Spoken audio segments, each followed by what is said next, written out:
Laura with Lazy Daisy Mobile Grooming. Hi.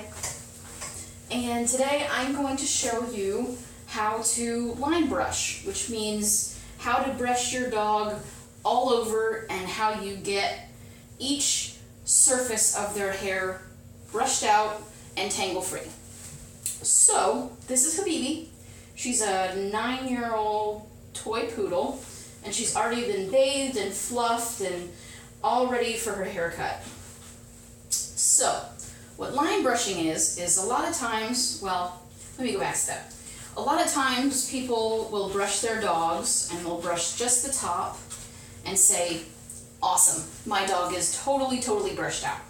The bad thing is that they're not parting the skin and parting the hair and making sure that the hair is combed out all the way to the skin. So line brushing definitely helps that.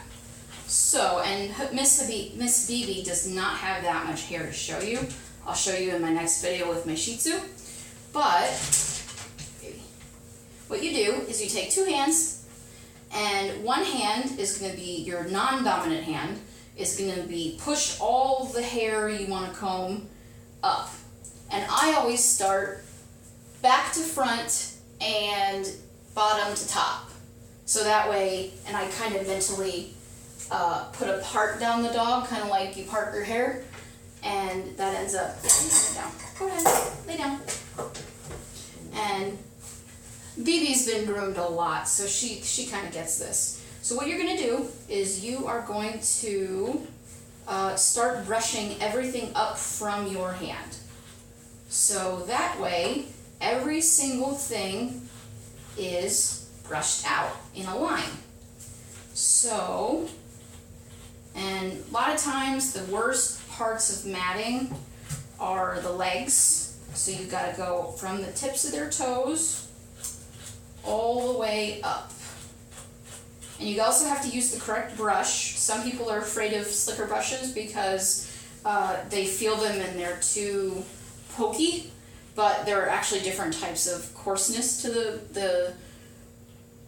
there's a different type of coarseness to the slicker brush, and you can get into fine, medium, and coarse. And fine is more like for puppies, and I actually like them. They have the tips on them, and that way it causes less irritation. But that is the best brush in order to get out mats and tangles. So do this.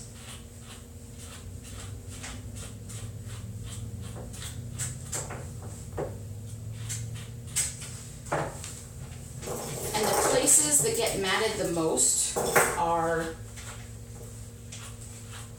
under the armpits, which is just a friction area, and then under the groin and belly, and that's just from normal, urination and defecation, and when that happens, then it just gets, they're not like cats, they don't clean themselves. So,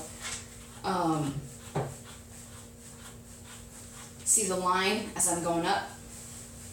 And it's good on her because you can see her skin.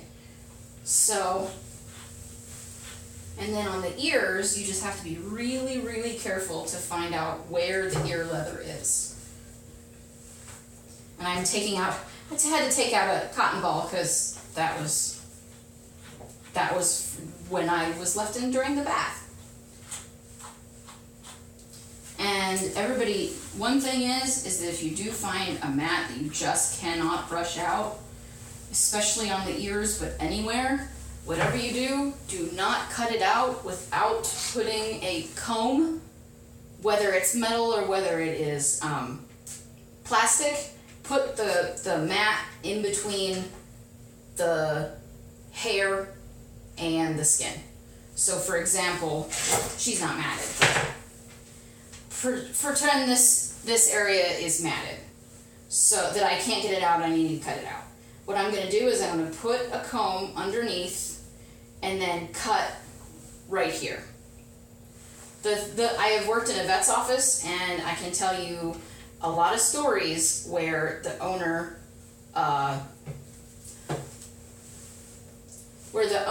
has tried cutting their dog's hair out, or tried cutting mats out of their dog's hair, and ends up cutting the skin, and it's not a pretty sight, and the owner feels guilty, and the dog doesn't trust anyone else cutting its hair from now on.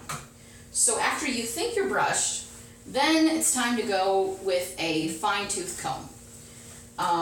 Depends on who it is. Depends on the coarseness of the hair. BB is really thin coated, so a regular or a fine-tooth comb will go through her hair like that. But if you have a Sheltie or a Corgi or a Golden Retriever, then you may need a larger comb. So I really like in order to make sure your dog is completely brushed out or completely tangle free, you go first with a brush and then with a comb. Because a brush, sometimes you can hear it,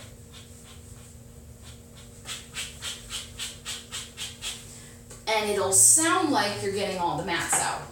And you'll feel, and it feels like you're getting all the mats out. But once you get all the way with a comb, then sometimes you snag something, especially on the legs and the neck and the chest and on the ears.